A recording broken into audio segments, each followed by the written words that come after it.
रामकृष्ण हरी. आज दिनांक 29 एप्रिलचं मी ज्ञानेश्वरीचं वाचन चालू करत आहे. वक्रतुंड महाकाय सूर्यकोटी समप्रभा निर्विघ्नं कुरु मे देव सर्वकार्येषु सर्वदा. अलंकापुरी पुण्यभूमी पवित्र तिथे नांदितो ज्ञान राजा सुपान तया आठविता महापुण्य राशे. नमस्कार माझा सद्गुरु ज्ञानेश्वराशी. तर आपण काल श्लोक क्रमांक 39 पर्यंत आलो होतो आणि ओळी क्रमांक 192 पर्यंत आलो होतो. आता तिथून पुढच्या 30 ओळी मी वाचत आहे. अज्ञाच्च श्रद्धादानच्च संशय आत्मा विनश्यति नायं लोक अस्ति न परो न सुखम संशयात्मनः. ऐके जया प्राण्याची या ठाई या ज्ञानाची आवडी नाही. तयाचे जियाला म्हणो काही अभिमान मरण सांगा. शून्य जैसे गृह का चैतन्य वेन देहा तैसे जीवत ते समोह ज्ञानहीना. अथवा ज्ञान किरू आकुनोही परी ते झाड आहे की जरी वाहे तरी तेथ जिवाळा काही आहे प्राप्तीचा भय. वाचून ज्ञानाची गोठी कायसी परी ते असताही न धरी मानसी तरी तो संशय रूप होताशी पडीला जाण. जे अमृत ही परी नावडे ऐसे सावियाची आर चोको जो पडे तै मरण आले जैसे पुढे जाणू येची. दैसा विषय सुखे रंजे जो ज्ञानसेचे माझे तो संशय अंगीकारचे येत भ्रांती नाही. मग संशय जरी पडला तरी निभ्रांत जाणे नासला तो आहे परत्रा मुकला सुखासीना. ज्या काळ जोरू अंगी वाणे तोषणे जैशी नेणे आगी आणि चांदणे सरिसेची माने. तैसे साचा आणि लटके विरुद्ध आणि निगे संशय तो नोळखे येता येत. हा रात्र दिवस पायी जैसे जातंद्या ठाऊवा नाही तैसा संशयी असती काही मना नाही.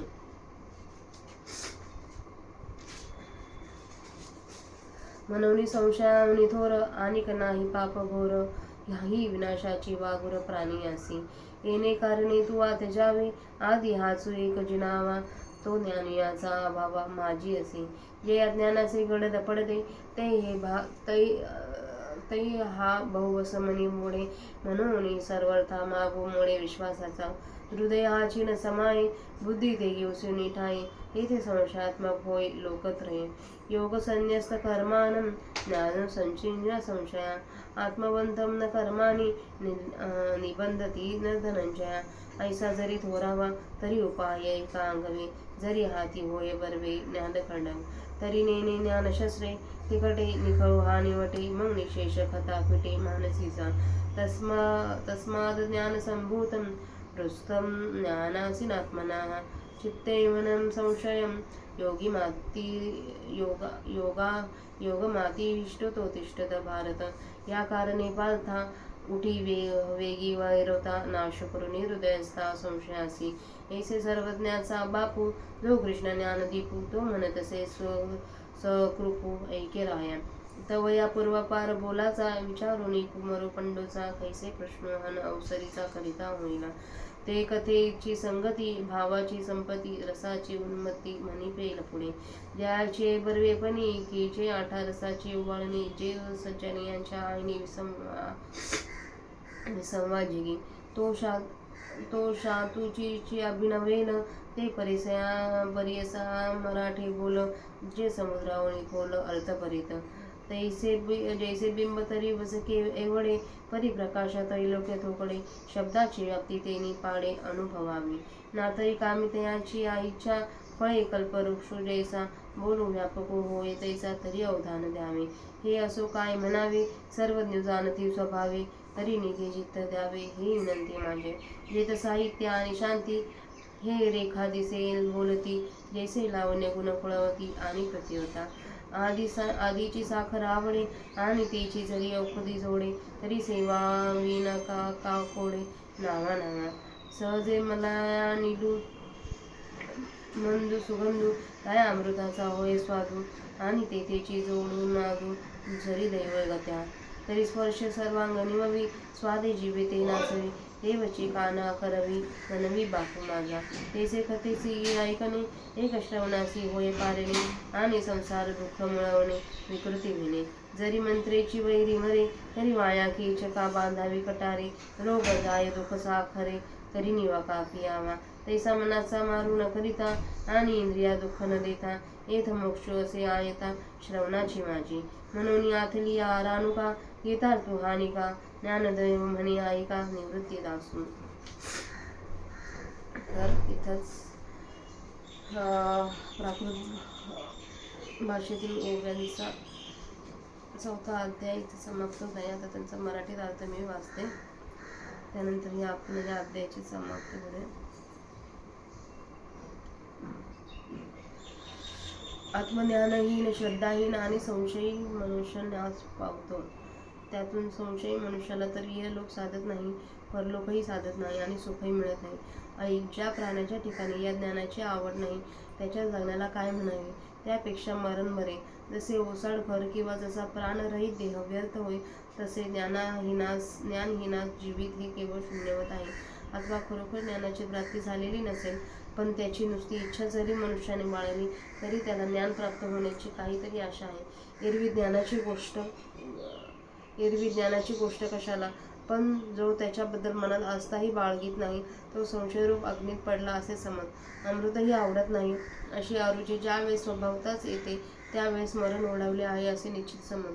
त्याप्रमाणे जो विषय सुखाने रंगून जातो व ज्ञानाविषयी जो बेपर्वा असतो तो संशयाने घेरला जाईल यात संशय नाही.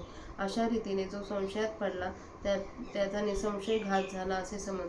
तो इह परलोकातही सुखाला आचमला. ज्यावर विषमज्वर झालेला असतो त्याला जसे शीतोष्ण काही कळत नाही, तो अग्नी आणि चांदणे ही दोन्ही सारखेच म्हणतो. त्याप्रमाणे खरे आणि खोटे, प्रतिकूल आणि अनुकूल, हित व अहित ही संशयग्रस्त मनुष्याला ओळखता येत नाही. पहा, ही रात्र आणि हा दिवस असे जन्मांधाला ज्याप्रमाणे ठाऊक नसते, त्याप्रमाणे जोपर्यंत मनुष्य संशयग्रस्त आहे तोपर्यंत त्याचा मनाला काहीच पटत नाही. म्हणून संशयापेक्षा मोठे असे दुसरे घोर पातक कोणतेच नाही. हा संशय प्राण्याला विनाशाचे एक जाळेच आहे. एवढ्याकरता तो त्याचा त्याग करावाच. जेथे ज्ञानाचा अभाव असतो तेथे जो असतो त्या ह्या एकट्यालाच पहिल्याने जिंकावे. जेव्हा अज्ञानाचा गाढ अंधार पडतो तेव्हा या मनात फार वाढतो, म्हणून श्रद्धेचा मार्ग अगदीच बंद पडतो. हा फक्त हृदयालाच व्यापून राहतो असे नाही, तर बुद्धीलाही व्यापून टाकतो. त्यावेळी तिन्ही लोक संशयरूप होऊन जातात. हे धनंजया, योगाने ज्यांनी सर्व कर्मांचा संन्यास केला आहे, ज्यांची कर्मे नाश पावली आहेत व अद्वैत ज्ञानाने ज्यांचे संशय नष्ट झाले आहेत, अशा आत्मवेत्या ज्ञानी मनुष्याला कर्म बाधत नाही. एवढा जरी तो वाढला तरी एका उपायाने तो जिंकता येतो. चांगले ज्ञानरूप खडक जर हाती असेल तर ज्ञानरूपी तीक्ष्ण शस्त्राने हा संपूर्ण नाश पावतो. मग मनावरील सर्व मळ निशेष नाहीसा होतो. म्हणून अज्ञानापासून उत्पन्न झालेल्या व स्वतःच्या हृदयाच्या ठिकाणी असलेल्या या संशयाची ज्ञानरूपी खड्गाने छेद करून कर्मयोगाचा अवलंब कर. तुझ्या शास्त्रधर्माला उचित अशा कर्मयोग तू अवलंब कर. हे भरतकुलोत्पन्ना, युद्धाला उभा राहा. एवढ्याकरिता अर्जुना, अंतःकरणात असलेला सर्व संशयाचा नाश करून लवकर उठ पाहू. संजय म्हणाला, राजा धृतराष्ट्रा, ऐक. सर्व ज्ञानाचा जनक व ज्ञानाचा केवळ दीपच असा जो श्रीकृष्ण तो मोठ्या कृपाळूपणाने याप्रमाणे अर्जुनास बोलला. पुढे या पुढच्या बोलण्याचा विचार करून अर्जुन कसा समयोचित प्रश्न विचारील ती संगतवार कथा, ती अर्थाची खाण, तो रसांचा उत्कर्ष पुढे सांगण्यात येईल. ज्याच्या चांगल्यापणावरून बाकीचे 8ही रस ओवाळून टाकावे, जो या जगात सज्जनांच्या बुद्धीचे विश्रांती स्थान आहे, तो शांत रसच ज्यात अपूर्वतेने प्रकटेल, जे अनर्थपूर्ण व समुद्रापेक्षाही गंभीर आहे, ते मराठी बोल ऐका. सूर्यबिंब जरी बचक्या एवढे दिसले तरी त्याच्या प्रकाशाला त्रिभुवन अपुरे पडते. त्याचप्रमाणे या शब्दाची व्याप्ती आहे असे अनुभवास येईल. अथवा इच्छा करणाऱ्यांच्या संकल्पाप्रमाणे कल्पवृक्ष फळ देतो त्याप्रमाणे हे बोल व्यापक आहेत, म्हणून नीट लक्ष द्यावे. पण हे राहू दे, जास्त काय सांगावे. जे सर्वज्ञ आहे त्यांना आपोआपच समजते आहे, तरी नीट लक्ष द्यावे हीच माझी विनंती आहे. ज्याप्रमाणे एखादी स्त्री रूप, गुण आणि कुल यांनी युक्त आणि पतिव्रताही असावी, त्याप्रमाणे या बोलण्याच्या पद्धती शांतरसाला अलंकाराची जोड दिलेली दिसेल. आधीच साखरप्रिया आणि त्यात तीच जर औषध म्हणून मिळाली तर मग आनंदाने तिचे वारंवार सेवन का न करावे. मलय पर्वतावरील वारा स्वभावताच मंद व सुगंधी असतो. त्यातच जर त्याला अमृताची गोडी प्राप्त होईल आणि दैवयोगाने त्याच्या ठिकाणी सुस्वर उत्पन्न होईल, तर तो आपल्या स्पर्शाने सर्व शरीर शांत करील, आपल्या गोडीने जिभेला नाचवेल. त्याचप्रमाणे कानाकडून वाह वाह म्हणत येईल. तसेच या कथेच्या श्रवणाने होणारा आहे. एकतर कानांचे पाळणे फिटेल आणि दुसरे अनायासाचे संसार दुःखाचे समूळ उच्चाटन होईल. जर मंत्रप्रयोगाने शत्रूस ठार करता येईल, तर कमरेस कट्यार व्यर्थ का बांधून ठेवावी? जर दुधाने व साखरेने रोग नाहीसा होईल, तर कडुलिंबाचा रस पिण्याचे काय कारण? त्याप्रमाणे मनाला न मारता, इंद्रियांना दुःख न देता येथे नुसतं ऐकण्यानेच घर बसल्या मोक्ष मिळणार आहे. म्हणून प्रसन्न मनाने हा गीतार्थ चांगला ऐका, असे श्री निवृत्तीनाथांचे शिष्य ज्ञानदेव म्हणतात. इति श्रीमद्भगवद्गीतासु उपनिषत्सु ब्रह्मविद्यायां योगशास्त्रे श्रीकृष्णार्जुनसंवादे ज्ञानसंन्यासयोगो नाम चतुर्थोऽध्यायः. श्री ओम श्री सच्चिदानंदार्पणमस्तु.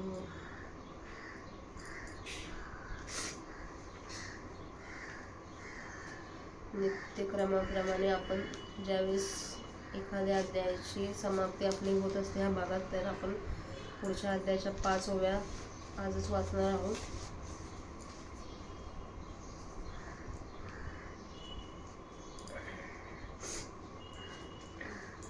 अध्याय 5. तरी जाणानी न सकळा हा कर्मयोग पीर प्रांचा. अध्याय 5. अर्जुन उवाच संन्यासं कर्मणां कृष्ण पूर्णयोगो च शंससि यतः श्रेययतोयोरेकं तथा मे ब्रूहि सुनिश्चितं. मग पार्थो श्रीकृष्णा ते म्हणे, हा हो हे कैसे तुमचे बोलणे, ऐक होय तरी अंतकरणे. विचारुये मागा सकाळा कर्माचा संन्यासू, तुम्हीच निरोपला होता बहुवसू. तरी कर्मयोगी केवी अतिरसू, ओखतिसा पुढती. ऐसे द्व्यर्थ हे बोलता आम्हा नेनतयाची निष्ठेची बोलिजे. हे अनेक काय सांगिजे तुम्हा प्रती. तरी याची लागी तुमते, म्या रावळासी विनविले होते. जे हा परमार्थ ध्वनिते न बोलावा.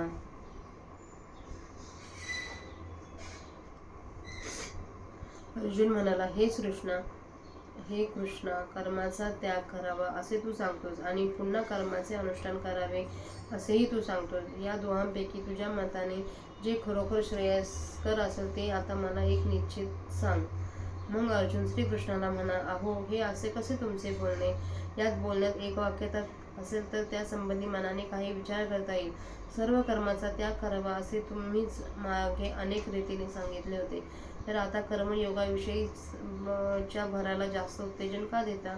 श्री अनंता, असा हे दुटप्पी बोललेला असता आमच्यासारख्या अल्प समजुतीच्या लोकांच्या मनाला पाहिजे तसा उलगडा होत नाही. ऐक, एक तत्व जर सांगायचे असेल तर एकच निश्चितपणे सांगितले पाहिजे. हे तुम्हाला दुसऱ्यांनी सांगावयास काय पाहिजे? एवढ्यासाठी ती आपल्यासारख्या थोरांना विनंती केली होती की हे तत्वज्ञान संदिग्ध भाषेत सांगू नये.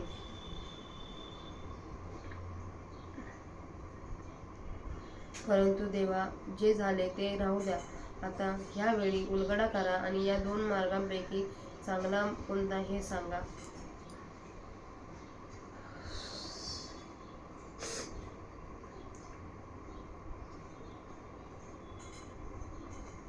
माझ्याही आयुष्यात काही प्रश्न आहेत, त्याच्यातील श्रीकृष्णाने मला काहीतरी कोणता मार्ग निवडावा याचं कोणत्याही रूपाने मला मार्गदर्शन करावे. रामकृष्ण.